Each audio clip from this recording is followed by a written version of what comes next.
ginigiliw ko na mga riders. Ayan po ang dashboard ng kuwan ng, alam mo motor ba to? Click yata to or di ko alam. Pinalitan natin siya ng, kasi blurred na to sa init. Yan o, dito yan nakalagay. Yan. So ang gagawin natin, papalitan natin siya. Solarize. Nabilad siya sa init, sobrang kuwan, init. Ganyan ang nangyayari. Ito, dito yan nakalagay. So ito yung ang board niya. Ito yung takip. Ayan. Hindi ko alam kung Aerox to, click. Tapos mga ka-technician, ito yung pampalit natin. Ayan. Honda Click version 2. Ayan pala, click pala. Honda Click, ayan. Version 2. Black film. Malinaw ba? Ayan. Diyan yan nakakabit to. Yan. Okay. Kabit natin. Ko pala. Wala kasing humahawak ang cellphone ko. Ito nga natin. Lagay kung makikita.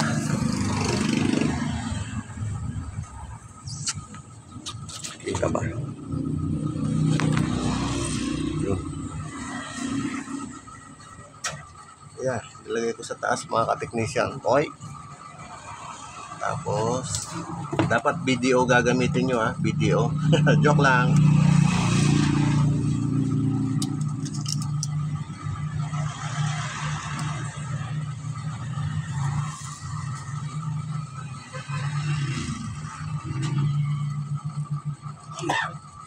Kita po ba?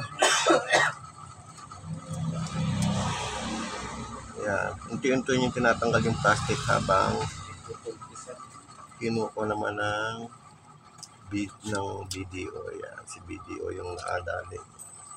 Okay na itong pa na to. Click version 2 dashboard. Yan.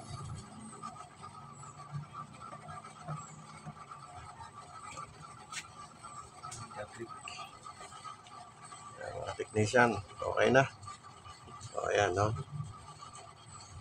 Okay. Kita ba? Ayan. Okay. So may konting bula-bula. Papasadaan uli natin ang isa pa yan. Okay. Ayan.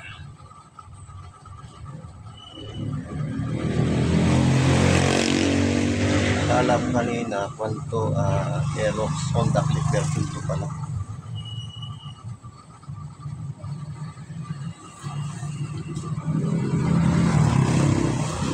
Itong mga pula na to hindi minsan na-perfect mga ka-technician kasi local tong kwan solarize. Pero ang original to, ang original nito nasa 700 to 800 kwanto mga worth of 250 lang. Now napapansin nyo may mga bula-bula. Ha? Meron pa isa. Pero ito lang dito lang yan. Grounded theory. Okay.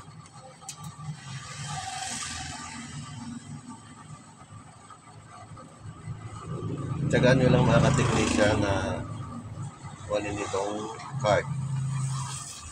Joke lang yung kaninang video. Maski anong card mga ka-technician pwedeng gamitin.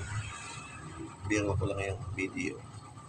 Kasi itong video na to hindi ko na nalagyan ng laman.